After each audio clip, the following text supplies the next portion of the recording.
Bismillahirrahmanirrahim. Assalamualaikum warahmatullahi wabarakatuh. Saudara yang terhormat, proses bernegara adanya dua proses peristiwa yang penting dalam proses bernegara adalah sidang-sidang Badan Penyelidik Usaha Persiapan Kemerdekaan Indonesia atau BPUPKI dan sidang-sidang Panitia Persiapan Kemerdekaan Indonesia atau PPKI. Yang nomor A, antara lain pemerintah Jepang berjanji akan memberikan kemerdekaan kepada bangsa Indonesia pada tanggal 24 Agustus 1945.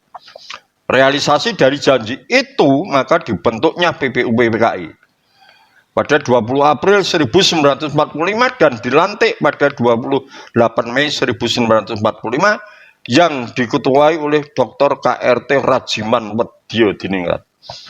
Peristiwa inilah yang menjadi tonggak pertama proses Indonesia menjadi merdeka. Pembentukan Panitia Persiapan Kemerdekaan Indonesia setelah sebelumnya membubarkan BPUPKI pada 9 Agustus 1945, Ketua PPKI adalah Insinyur Soekarno dan Wakil Ketua adalah Dr. Andes Muhammad Hatta.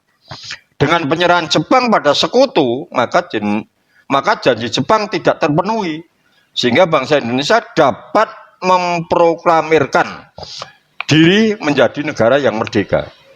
Sehingga yang nomor C, Proklamasi Kemerdekaan Indonesia 17 Agustus 1945 dan penetapan Undang-Undang Dasar Negara Republik Indonesia tahun 1945 pada sidang PPKI tanggal 18 Agustus 1945. Peristiwa ini merupakan momentum yang paling penting dan bersejarah karena merupakan titik balik dari negara yang terjajah menjadi negara yang merdeka. Sebab itu politik identitas bisa bersifat positif tapi juga kadang-kadang bersifat negatif. Bersifat positif berarti menjadi dorongan untuk mengakui dan mengakomodasi adanya perbedaan, bahkan sampai pada tingkat mengakui predikat keistimewaan suatu daerah terhadap daerah lain karena alasan yang dapat dipahami secara historis dan logis. Bersifat negatif itu ketika itu ada juga ketika terjadi diskriminasi antar kelompok satu dengan yang lain, misalnya dominasi mayoritas dan minoritas. Ini mestinya tidak perlu terjadi. Sebab itu di dalam politik identitas nasional itu semua harus diakui bahwa politik identitas nasional harus bersifat positif. Secara garis besar terdapat 3 pemikiran besar tentang nasionalisme di Indonesia yang terjadi pada masa sebelum kemerdekaan, yaitu paham keislaman. Ini kadangkala di dalam campuran masalah politik identitas dan nasionalisme ini sebetulnya sama, cuman artinya antara politik Indonesia dan pemikiran besar tentang nasionalisme ini kadangkala disatukan menjadi hakikat kehidupan manusia yang mengakui adanya suatu Pancasila sebagai identitas nasional, sebagai garis besar, sebagai stat fundamental norm, sebagai ideologi dan falsafah negara. Sejalan dengan naiknya pamor Soekarno dengan menjadi presiden pertama Republik Indonesia, kecurigaan di antara para tokoh pergerakan yang telah tumbuh di saat-saat menjelang kemerdekaan berkembang menjadi pola ketegangan politik yang lebih permanen antara negara melalui figur nasionalis Soekarno di salah satu sisi dengan para tokoh yang mewakili pemikiran-pemikiran yang kadangkala bersinggungan dengan politik nasional. Oleh sebab itu paham nasionalisme sebagai paham yang mengantarkan pada konsep identitas nasional, paham nasionalisme atau paham kebangsaan terbukti sangat efektif sebagai alat perjuangan bersama merebut kemerdekaan dan cengkeraman kolonial. Semangat nasionalisme dihadapkan secara efektif oleh para penganutnya dan dipakai sebagai metode perlawanan seperti yang disampaikan oleh Larry Diamond. Itu mengatakan bahwa para penganut nasionalisme dunia ketika secara khas menggunakan retorika anti kolonialisme dan anti imperialisme, para pengikut nasionalisme tersebut berkeyakinan bahwa persamaan cita-cita yang mereka miliki dapat diwujudkan dalam sebuah identitas politik atau kepentingan bersama dalam bentuk sebuah wadah yang disebut bangsa atau nation. Dan demikian bangsa atau nation merupakan suatu badan atau wadah yang di dalamnya terhimpun orang-orang yang mempunyai persamaan keyakinan dan persamaan lain yang mereka miliki seperti ras, etnis, agama, bahasa, dan budaya. Unsur persamaan tersebut dapat dijadikan sebagai identitas politik bersama atau untuk menentukan tujuan organisasi politik yang dibangun berdasarkan geopolitik yang terdiri atas populasi, geografis, dan pemerintahan yang permanen yang disebut negara atau states. Nation states atau negara bangsa merupakan sebuah bangsa yang memiliki bangunan politik building, seperti ketentuan-ketentuan perubatan teritorial pemerintahan yang sah, pengakuan luar negeri, dan sebagainya. Munculnya paham nasionalisme atau paham kebangsaan Indonesia tidak bisa dilepaskan dari situasi sosial politik dekade pertama abad ke-20. Pada waktu itu semangat menentang kolonialisme Belanda mulai bermunculan di kalangan pribumi. Cita-cita bersama untuk membuat kemerdekaan menjadi semangat umum di kalangan tokoh-tokoh pergerakan nasional untuk menformulasikan bentuk nasionalisme yang sesuai dengan kondisi masyarakat Indonesia. Sedangkan paham nasionalisme di Indonesia yang disampaikan oleh Soekarno, yang disuarakan adalah bukan nasionalisme yang berwatak sempit, tiruan dari barat, atau berwatak ultimatum di dalam kehidupan berbangsa yang semuanya bercorak pada masalah diktator. Ini Soekarno tidak mau. Karena nasionalisme yang dikembangkan Soekarno bersifat tolerans, bercorak ketimuran, senang perdamaian, dan tidak agresif sebagaimana nasionalisme yang dikembangkan di Eropa. Selain mengungkapkan keyakinan watak nasionalisme yang penuh dengan nilai-nilai kemanusiaan, juga meyakinkan pihak-pihak yang bersebarangan pandangan bahwa kelompok nasional dapat bekerja sama dengan kelompok manapun, baik golongan Islam maupun Marxis. Nah, ini kadang-kala geopolitik pada waktu itu masih juga terjadi. Tapi Soekarno mengatakan bahwa seorang Muslim, tapi tidak hanya sekadar mendasarkan pada perjuangan satu pihak. Menurutnya kebijakan ini merupakan pilihan terbaik bagi kemerdekaan maupun bagi masa depan seluruh bangsa Indonesia. Semangat nasionalisme oleh Soekarno tersebut mendapat respon yang dukungan luas dan dukungan yang luas dari kalangan intelektual muda didikan barat semisal Syahrir dan Muhammad Hatta yang kemudian semakin berkembang paradigmanya sampai sekarang dengan munculnya konsep identitas nasional, sehingga bisa dikatakan bahwa paham nasionalisme atau kebangsaan di sini adalah merupakan refleksi daripada identitas nasional itu sendiri. Revitalisasi Pancasila sebagai pemberdayaan identitas nasional ini kadang-kadang revitalisasi Pancasila sebagaimana manifestasi identitas nasional pada akhirnya harus diarahkan juga pada pembinaan dan pengembangan moral sedemikian rupa sehingga moralitas Pancasila dapat dijadikan dasar dan arah dalam upaya untuk mengatasi suatu krisis dan desintegrasi yang cenderung sudah menyentuh semua segi dan sendi kehidupan.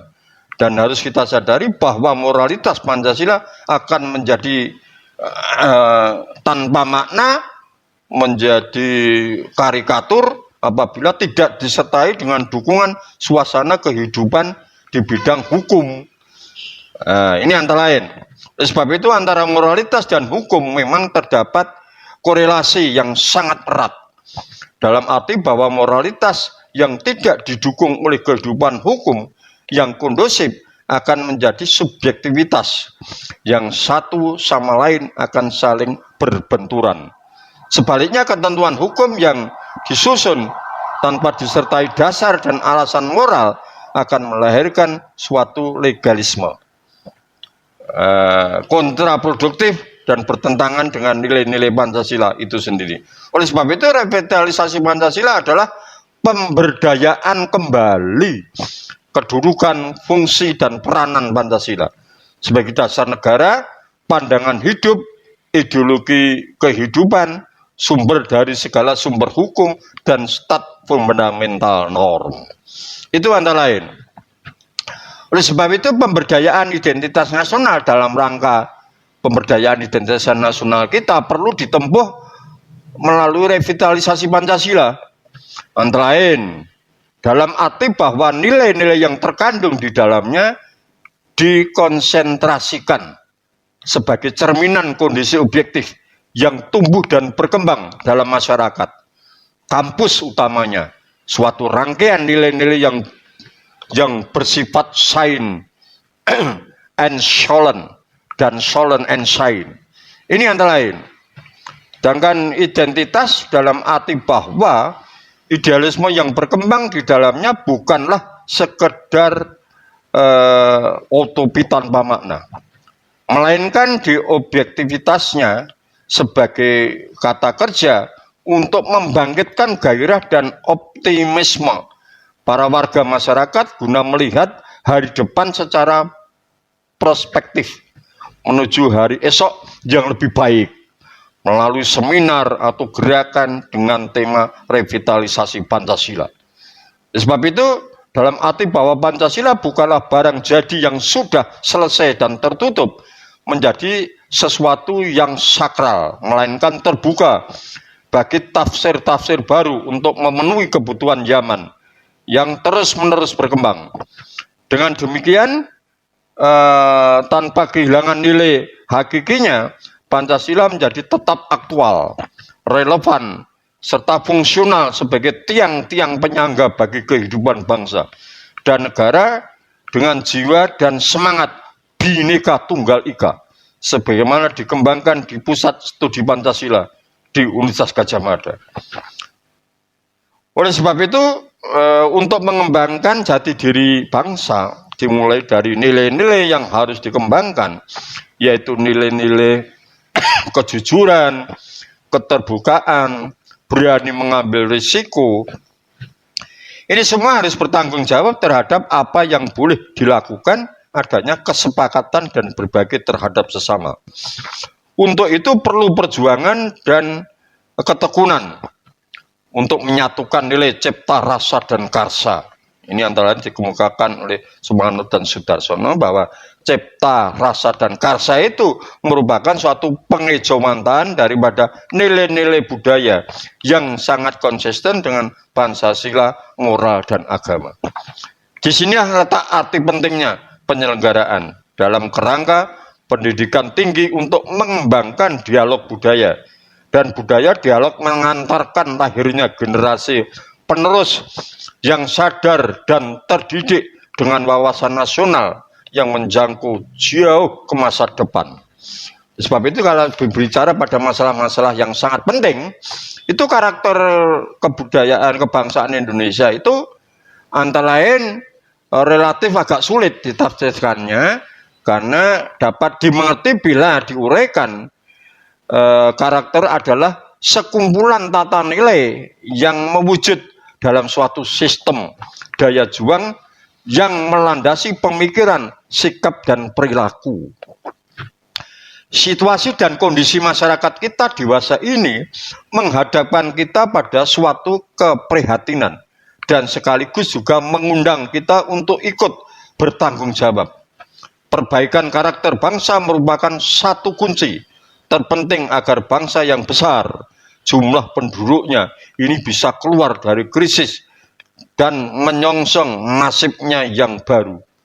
Selain itu, bangsa Indonesia yang dahulu dikenal sebagai bangsa yang adiluhung, yang semua bernilai pada masalah-masalah kejujuran dan sebagainya. Tapi untuk perkembangan zamannya dalam pergaulan antar bangsa, ini sedang mengalami tidak saja krisis identitas, melainkan juga krisis dalam berbagai dimensi kehidupan yang melahirkan instabilitas yang berkepanjangan semenjak reformasi digulirkan pada tahun 1998. Krisis moneter yang kemudian disusul krisis ekonomi dan politik yang akan-akannya tertanam dalam krisis moral dan menjalar ke dalam krisis budaya. Ini menjadikan masyarakat kita kehilangan orientasi. Oleh sebab itu harus segera tegak kembali, harus segera kita bersemangat untuk kehalusan budi seperti santun dalam sikap dan perbuatan kerukunan, toleransi, saling tolong-menolong, dan solidaritas sosial. Idealisme dan sebagainya telah hilang, hanyut dilanda oleh derasnya arus modernisasi. Oleh sebab itu krisis multidimensi dapat saja setiap saat melanda masyarakat kita, menyadarkan kita semua bahwa pelestarian budaya sebagai upaya untuk mengembangkan identitas nasional. Dengan demikian, penanaman nilai identitas nasional sebagai karakter bangsa ini merupakan suatu karakter bangsa harus diimplementasikan dalam berbagai kehidupan. Di antaranya seperti berikut: pada diri sendiri, membangun ketahanan keluarga, pembangunan karakter dalam masyarakat, dalam dunia pendidikan. Apabila kita melihat tujuan pendidikan sebagai dinyatakan oleh Undang-Undang Nomor 20 Tahun 2003 menyatakan bahwa tujuan pendidikan adalah antara lain beriman dan bertakwa kepada Tuhan Yang Maha Esa. Ya ini, dan kalau orang menjunjung tinggi pada nilai-nilai pendidikan, karena semua pendidikan yang diutarakan, terus dikuliahkan, dijabarkan di dalam perkuliahan atau kelas, ini mesti harus beriman dan bertakwa kepada Tuhan Yang Maha Esa. Selain itu juga harus berbudi pekerti luhur, akhlak mulia. Ini perlu juga bahwa budi pekerti luhur, akhlak mulia itu tidak hanya pada guru atau dosen yang bersangkutan, tapi semua kepada sivitas akademika atau tridharma perguruan tinggi. Terus memiliki pengetahuan dan keterampilan sehat jasmani dan rohani. Memiliki kepribadian yang mantap dan mandiri. Memiliki tanggung jawab dalam bermasyarakat, beragama, berbangsa, dan bernegara. Di era globalisasi, pergaulan dan persaingan antara bangsa semakin ketat. Batas antar negara hampir tidak ada artinya. Batas wilayah tidak lagi menjadi penghalang. Di dalam pergaulan antar bangsa yang semakin kental itu akan terjadi proses akulturasi. Saling meniru dan saling mempengaruhi antara budaya masing-masing. Dan yang perlu kita cermati dari proses akulturasi tersebut, apakah pengaruh global tersebut dapat melunturkan tata nilai yang merupakan jati diri bangsa, atau sebaliknya, lunturnya tata nilai tersebut pada dasarnya ditandai dengan adanya dua argumen. Semakin menonjolnya sikap individualistis ini memang tidak boleh. Segala sesuatunya harus bekerja sama dengan orang yang lain, dengan adanya suatu asas gotong royong. Dan semakin menonjolnya sikap materialistis ini juga tidak boleh, karena berarti harkat dan martabat kemanusiaan hanya diukur dengan hasil atau keberhasilan seseorang dalam memperoleh kekayaan. Ini tidak bisa terjadi di dalam kehidupan berbangsa dan negara, karena hal ini bisa berakibat bagaimana cara memperolehnya menjadi tidak dipersoalkan lagi. Bila hal ini terjadi, berarti etika dan moral ini kadangkala tidak disinkronkan. Oleh sebab itu harus informasi yang semakin pesat mengakibatkan akses masyarakat terhadap nilai-nilai asing yang negatif semakin besar. Apabila proses ini tidak segera dibendung, akan berakibat lebih serius di mana pada puncaknya mereka tidak bangga kepada bangsa dan negaranya. Oleh sebab itu pengaruh negatif ini terlalu dibuang. Nah, kita harus berorientasi pada masalah-masalah yang positif. Jika semua ini tidak dapat dibendung, maka pengaruh negatif ini akan mengganggu ketahanan nasional di dalam aspek kehidupan bangsa dan negara. Itu antara lain. Dengan demikian, iman dan takwa itu terhadap Tuhan Yang Maha Esa sebagai karakter bangsa itu harus dipegang teguh. Gotong royong sebagai karakter bangsa. Ya, Bhinneka Tunggal Ika dan merah putih sebagai karakter bangsa. Kebangsaan Indonesia sebagai karakter bangsa. Membangun karakter bangsa. Pelestarian nilai-nilai luhur perjuangan. Ini merupakan suatu karakter bangsa. Sebab itu berikut ini nilai luhur yang harus kita perjuangkan dalam kehidupan bermasyarakat. Antara lain, 1. Nilai ketakwaan. 2. Nilai toleransi. Nilai ramah tamah. Nilai persatuan, nilai keikhlasan dan kejujuran. Ini perlu juga. Kita ya ikhlas, jujur dan sebagainya itu merupakan suatu sumber kehidupan manusia yang berbudaya. Kedisiplinan, nilai-nilai saling hormat menghormati, nilai keserasian, nilai kesetiaan, nilai tanggung jawab dan nilai kesederhanaan, nilai kerjasama, nilai martabat dan harga diri, nilai musyawarah, dan yang terakhir adalah nilai gotong royong. Ini merupakan semboyan kehidupan bangsa dan negara. Gitu saudara-saudara yang saya hormati, merupakan suatu rangkaian proses di dalam mata kuliah Pancasila ini harap direnungi. Dari segala aspek kehidupan manusia itu harus berorientasi pada masalah ideologi negara, dasar negara, stat fundamental norm, filosofis negara. Kita harus berbicara pada masalah Pancasila yang harus segera, kalau Pancasila itu memang diabadikan sampai nanti pada akhir zaman. Sebab itu harus dipertahankan sesuai dengan stat fundamental norm seperti yang saya kemukakan di atas tadi, bahwa stat fundamental itu merupakan suatu pondasi bangunan kehidupan bangsa yang kukuh sampai nanti seakarkan sampai akhir zaman. Itu saudara-saudara, kita tetap kuliah begini, saudara mencermati, nanti pada ujian-ujian saya akan bisa saudara bisa memahami, saya bisa berorientasi bagaimana saudara membahas, mengkaji, dan kalau saya memberi soal-soal itu, saudara bisa harus menganalisa sesuai dengan kehidupan bangsa Indonesia dan Pancasila sebagai dasar negara. Itu saudara-saudara, kurang lebihnya mohon maaf. Beliau Taufik Baljaya. Assalamualaikum warahmatullahi wabarakatuh.